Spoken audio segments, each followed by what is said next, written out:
Hi everyone, Ray from ProString London with another racket restringing tutorial. Today's racket is a tennis racket, a very interesting one for that matter. It can create some confusion just by looking at it, I'd imagine, but it's pretty straightforward, to be honest. This is your, well, they pronounce it Völkl, Völkl, you get all kinds of different pronunciations. It's the Völkl Vcell 1. I call it the frying pan. You can see a massive head size. It is for someone in their 40s, I believe. They have been struggling with tennis elbow, and obviously they haven't been advised all that well, unfortunately. I don't know why they let him do this, unfortunately. It is, like I said, an oversized racket. I'm just trying to get to the information here, which is behind this little sticker that the last people that I believe was in Singapore got strung in. 115 square inch. Most of the rackets that you will see on our tutorials are 100 square inch, 98 predominantly. I would say 100 square inch is probably the most popular ones. As you can see, I found my middle. I've got 8 clear grommets here. Might look white to you, but they're clear grommets. Easy way to find your middle. And at the bottom, well, you can pretty much have it's been sliced, you could say. And I've got 8 strings, 4 on each side of my middle. This will be my middle. And there you have it. Should be a little bit of moving around, which is completely normal. Don't tighten your racket too tight on the machine because you will struggle to take it off and risk of damaging the string in itself. Right, so today we'll be using Völkl Element in a 125 gauge, which we also stock. There you have it, Völkl Element. Nice soft string, nice and soft for a polyester, at least very soft poly. So it's probably mixed with something else to get this type of softness. If you're looking for someone who's starting to break some strings but not looking to go down the road of an RPM blast, which is exact opposite. Be very careful when using RPM blast. Don't recommend it for beginners or intermediate players, unless you're someone who's breaking strings chronically, then perhaps, but there are much better strings out there than RPM blast, in my opinion. I know everybody goes off the basis of Nadal and Alcaraz, for example, and a few other names using it, but there are better strings out there, in my opinion. So, like I said, you have to start from the bottom. Top, you've got 8 loops, 8 holes in the neck of the racket, a bit of a very different neck of the racket. Just stabbed myself with the string, always fun. So cut yourself a nice sharp edge, but just be careful with stabbing yourself with the string. This is a 16-17 stringing pattern. Interesting. I have strung this racket before. I don't know, it was at least once with this client and maybe another time with somebody else. Guys, 115 square inch rackets are for people who decide just to randomly buy a racket online and play recreationally, or somebody over the age of 60, 65, surely because they create so much power. Yeah, somebody that's older and looking for a lot of power could help them a lot, but not someone below the age of 60, 65, in my opinion. Gonna count my strings. 2, 3, 4, 5. I need more. 6 and 7. 8 to each side, but because I've already got 1 string to each side, I only need to count 7. And as you can see, I found just all I'm going to do is simply measure the other side with the side I've measured. Cut yourself a nice sharp edge so you can stab yourself in the finger. No. So there you have it, guys. Clamp at the top, because that's the only way you'll be able to do this racket. Tension is on the label. 40. So the client, like I said, the client is recovering from tennis elbow. I don't know why. He hits a decent ball. I don't know why he's resourced to this racket, because there's so many other things you can do from tennis elbow, and I will make a video on that eventually. Lots of different things you can do. Make this grip bigger, add a shock absorber, lower your tension on your normal racket, Did I say enlarge the grip, make the grip bigger? I think I did. Strengthen your arm, ice your arm. There's a, change to a multi-filament string for a while, even if you're breaking more frequently. Those are a few things just off the top of my head that you can do. So, back to the stringing job. I've now tightened or pulled the 3 strings on one side, and I'm going to do exactly the same. Always stringing symmetrically. You don't want to add more pressure to one side of the racket without adding to the other. Rackets go through a lot of stress when being strung, and also when being used, of course. So all we want to do is keep it nice and tidy and balanced. 48 pounds of tension. If you're looking to find kilos, kgs, then divide it by 2.2. This machine does do to the 0.1, so I can string 48.1, for example, 48.2, and so on. I have a Wilson Biauto light just behind the camera in front of me, and that does not do 0.1s. It only works in 0.5s of a pound, for example. And in kilos, good question. In kilos, I'd imagine also just 0.5 of a kilo. So if you're looking to start finding 0.1s, might not be the right machine for you, but could be. Very rarely. I think yesterday. Today's the 6th of March, guys, 2024, by the way. I don't think anybody, it's very rare, maybe one client before that I can remember off the top of my head. Was requesting like a 54.8 by a 53.2 or something like that. Funny enough, yesterday I had a client suggest request a 21.75, which of course this machine does a 0.1 but doesn't do 0.2, and quite frankly that's quite absurd and ridiculous to ask for a 0.2. I mean, not even Roger, not even Rafa, Djokovic, so on and so on, will be requesting probably not even 0.1s, if anything half a kilo or half a pound. But I'd be very surprised if they were that meticulous and asking for 0.23 to 0.75. Slightly ridiculous. I mean, yeah. Right, guys. I'm on my 7th main to one side. There's 8 to each side. I've upped my tension 15 to 20% as recommended for any racket, tennis, squash, or badminton, regardless the brand, the model, you name it. There you go. Time for my knot. Find your closest shared hole that you can share your knot string with your anchor string, which is your main. So in this case, the 7th main. So I'm just going very short piece over, because you always have, you may not be able to see it, the lag. So you don't want to go too far away. I've taken the lag out of that. There you go. Don't pull on your knots very tight, guys, regardless of type of string. Right.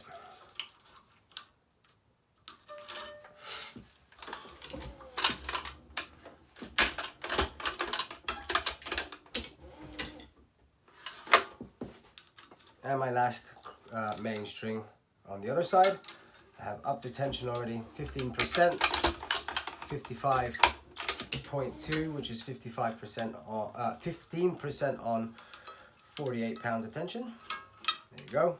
My single knot down, under, and back up through the first knot I just did. Pull that knot. Believe you me, I'm not pulling hard. I know I go on my tiptoes a lot of times, you see me, and it's quite normal for the machine to move a little bit, because as you can see, even just the lightest of pushing, it does move, which is normal with even the best machines in the world. And this machine I think weighs between 50 and 60 kilos. 50 and 54, I want to say. Oh, wrong string. And for our crosses, so we got 115 square inch. Larger racket than normal, but only 17 crosses. Excuse me, only 17 crosses. Therefore, I don't think I'm going to need more than 7.5. If it was a 19 or 20, I would probably leave myself half a racket length more. But seeing there's only 17, I'm going to go for 7.5 lengths.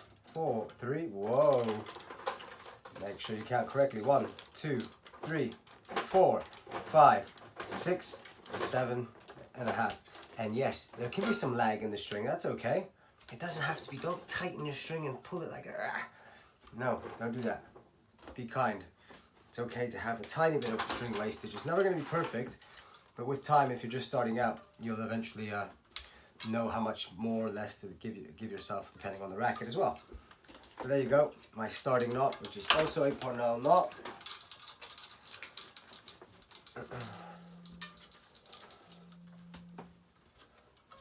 Doesn't matter if you start over or under, as long as your next weave is the complete opposite all the way through. Still that 48 pounds of tension on this massive frying pan made by Völkl. So it's German engineered, yeah, German engineered. Made probably in China, I'd imagine, or Taiwan is where most of the rackets get made these days. There you go, stringing one in front. So I weave my first one, I weave the second one, because it just makes the second weave easier. So I'm always going to follow that specific way of stringing, because it makes life easier, so therefore it makes sense.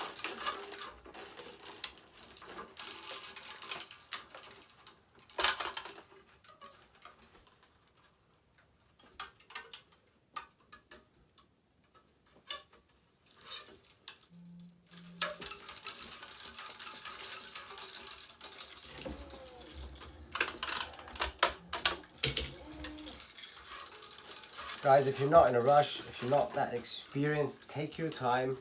Don't start pulling the strings like mad, especially your cross strings.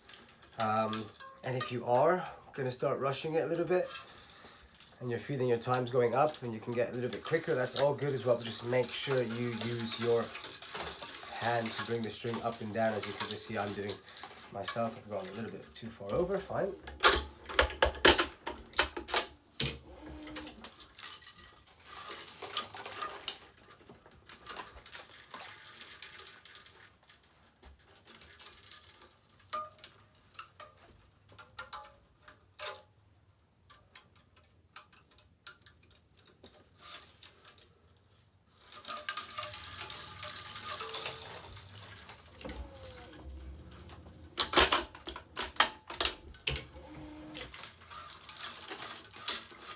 I have always seen a Völkl, or Völkl, however you want to call them, the brand of this racket, Völkl, if I'm not mistaken, V-O, well it's a special O, German O, 2 little dots on top, Völkl. They always come up with some interesting technologies. I remember they had a, I can't remember, it was something in the neck of the racket as well now, the catapult. I mean, we're going back 20 years, yeah, I've been stringing for that long. Started when I was 12 years and a half old, give or take. Yeah, that was a long time ago, but they've always got something going on, Völkl. They're not very popular anymore. I feel like I even use them. They're C10, C1, C10, I think it was. They had a good competition racket, which I think, to give you a bit of a famous name, Spanish tennis player Felix Mantilla used it, a few others as well. But off the top of my head, that was probably the most, maybe I'm wrong, most popular player to maybe use them. I could be wrong. At least the C10, I think it's the C10. It was actually a very good racket. Very thin beam. I haven't seen that racket in a long time. I know they're around somewhere. You see that I've seen them on court. People use them every now and again. Keep your left hand or your right hand, depending on which way around the racket is, support the string that you're tensioning.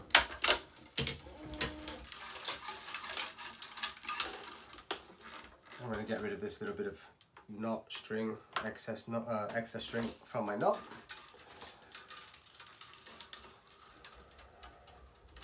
I do find that this is a very good way to weave your strings, one hand under, one hand over, and just guide or slide and glide your string over and under.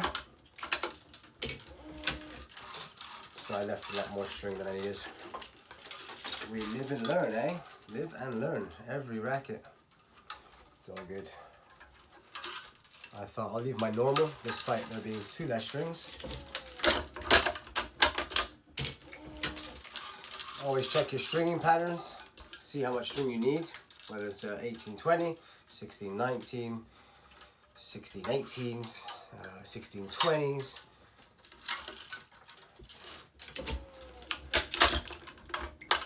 The more strings a racket typically has, the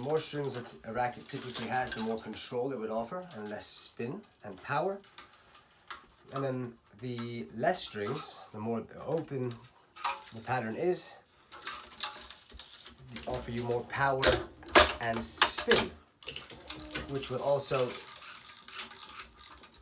tend to break, the strings will tend to break quicker on a 1619 racket as to a 1620 or an 1820 for that matter. 1620 won't be that much of a difference in all fairness, but 1820, 1619, big difference on how they play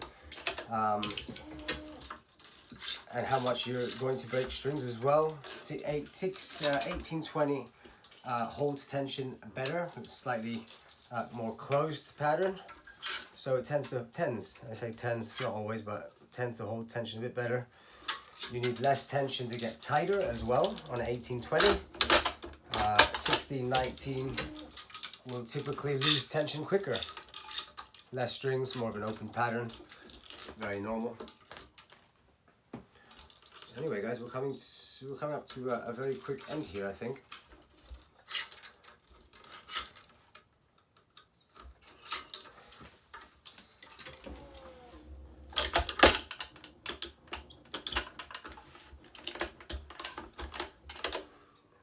I've got some rubber on here that came with the clamps, but I adjusted them a while ago. When I say adjusted, I had to cut a whole bunch of it on. It used to be really tight and fit around quite well, but now it's just loose, and I think it's creating a little bit of a little blockage when I pull the clamp down sometimes. If you have a Wilson Bayardo original, you'll know what I mean, especially if you've had a lot of use out of it. I'm stringing anywhere between never less than 6 or 7 rackets a day, all the way up to about maybe 15. My last cross string, I've upped the tension, again 15 to 20% as per recommendation. If you take a stringing course or anything like that, that's what they will recommend, depending who you do it with, which in all honesty they should all be teaching the same kind of thing, but may not be the case for whatever the reason. Okay, so interesting one here. I'm going to tie my knot down here, as you can see. Slightly odd place for it. Not your normal racket in any case, but yes, it's fine. We'll survive. Cool. My Parnell knot, don't pull too tight, just right. There you have it, no lag here. Release my clamps. Job done. There you have it, guys. Straighten your strings out when you finish. Hopefully there's not much you have to straighten out, because that's always a sign of good stringing. Which, let's see if I've done a good job. I mean, barely think everything.